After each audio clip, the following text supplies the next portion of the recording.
মধ্যপ্রাচ্যের চলমান সংঘাতের ধাক্কা আবারও গিয়ে পৌঁছেছে বিশ্বের অন্যতম গুরুত্বপূর্ণ সামুদ্রিক পথ হরমুজ প্রণালীতে। এই জলপথটির নিয়ন্ত্রণ নিয়ে যুক্তরাষ্ট্র ও ইরানের মধ্যে নতুন করে শুরু হয়েছে মনস্তাত্ত্বিক ও কূটনৈতিক যুদ্ধ। ওয়াশিংটন ও তেহরানের পাল্টাপাল্টি অবস্থানের কারণে মধ্যপ্রাচ্যের উত্তেজনা এখন তুঙ্গে।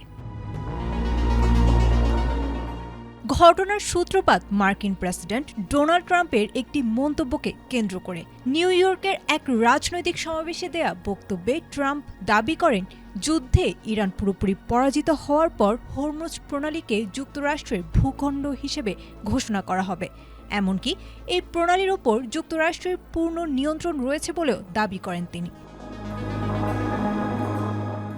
তবে হোয়াইট হাউসের পক্ষ থেকে পরবর্তীতে এটিকে ট্রাম্পের রসিকতা বলে ব্যাখ্যা করা হলেও বিষয়টি হালকাভাবে নেয়নি ইরান। আধুনিক জেনারেল হাসপাতাল ও উন্নত প্রযুক্তি এবং অভিজ্ঞ চিকিৎসক দলের নিরলস প্রচেষ্টায় আমরা আছি আপনার পাশে। ডেল্টা হাসপাতাল, মায়ের মতোই যত্নশীল। মার্কিন প্রেসিডেন্টের এই মন্তব্যের তীব্র বিরোধিতা করেছে তেহরান।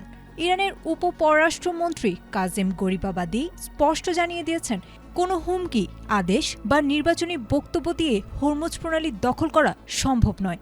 সামাজিক যোগাযোগ মাধ্যমে তিনি স্পষ্টভাবে জানিয়ে দিয়েছেন, হরমুজ প্রণালী ইরানের ছিল, আছে এবং ইরানেরই থাকবে। এটি বন্ধ বা খোলার পুরো সিদ্ধান্ত তেহরানের হাতেই। কৌশলগতভাবে গুরুত্বপূর্ণ এই প্রণালী দিয়ে আপাতত জাহাজ চলাচল প্রায় বন্ধ বললেই চলে।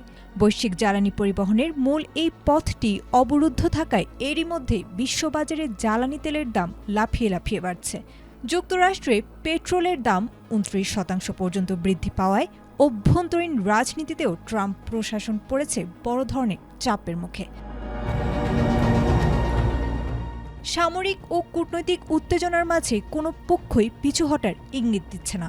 ফলে হরমুজ প্রণালী ঘিরে মার্কিন ইরান এই দ্বন্দ্ব কেবল ভৌগোলিক সীমান্তে সীমাবদ্ধ থাকছে না, তা জ্বালানি সংকট তৈরি করে প্রভাব ফেলছে পুরো বিশ্ব অর্থনীতিতেও।